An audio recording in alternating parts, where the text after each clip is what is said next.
I, wanted to take something scientific and psychologically proven and keep going with it, keep going. First 2, 3 steps have been proven, and the next one was not proven, but it's a question. Do you believe it, what I'm suggesting?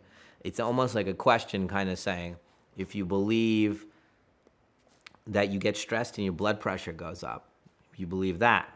Do you believe I give you a pill and it's full of sugar, but I told you it's a cure, and a portion of the population cures themselves of all diseases? Do you believe that? It's true, that's a fact. It's in every scientific study everywhere, and every medicine is pit against the placebo effect, right? So those two, so you buy me there. Now I'm gonna introduce you to DID, where each individual personality believes they are who they are 100%.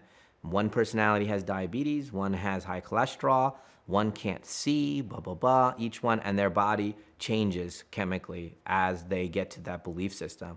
And now I have you right there. And again, that's being debated around the world right now, what I just said, but I believe that's a fact, right? But that's still being debated, but that's fact. Now I'm gonna ask one more question, and that's the one no one's asked, which I'm asking, which is, what if a person with DID thought one of its personalities was supernatural?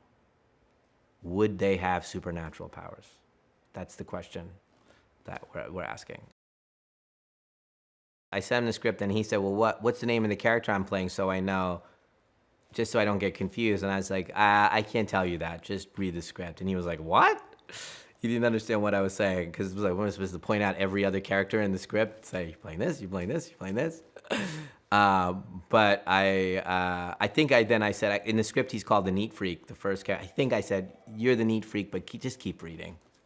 And so, yeah, he was, I don't know what James, you'd have to ask James what he thought when he first read it, but I think he thought it would be a hoot, and I didn't think he really concentrated on the possible pitfalls. I think he just thought it was so messed up and so whacked that it was crazy, and he's so up for anything that he was like, yeah, this is great, this isn't normal, let's go have some fun.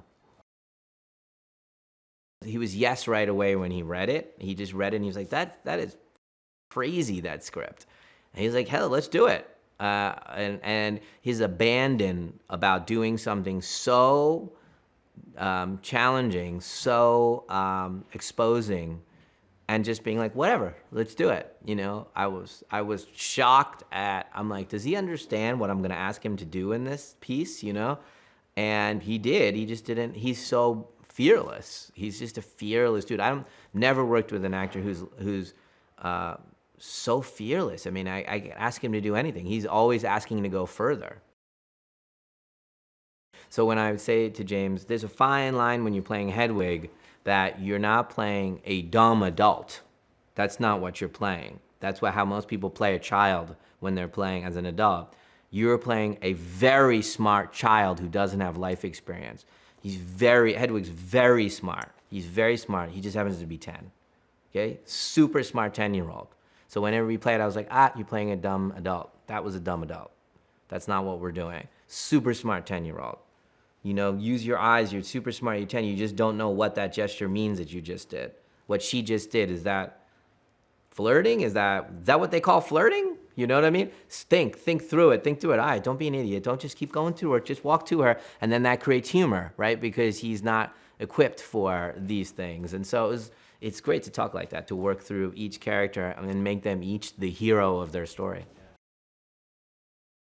We got into that wonderful rhythm where the things that were sacred to me weren't touched and were only heightened, and then James would bring these incredible new aspects of it to the table, which is what you dream as a writer-director, that what you imagined is being honored but enhanced. And James's physicality is the great X factor of the movie, how he can carry himself as Patricia, how he literally feels like he shrunk 3 inches when he's playing Hedwig, or he gets, very stiff and strong when he's playing Dennis.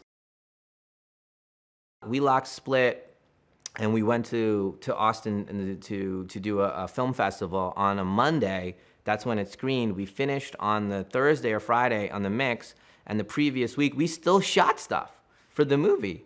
that I was still dropping stuff in. I still had another idea, another thing, and we were dropping it in. It was pliable right to the last second, and we give the best version.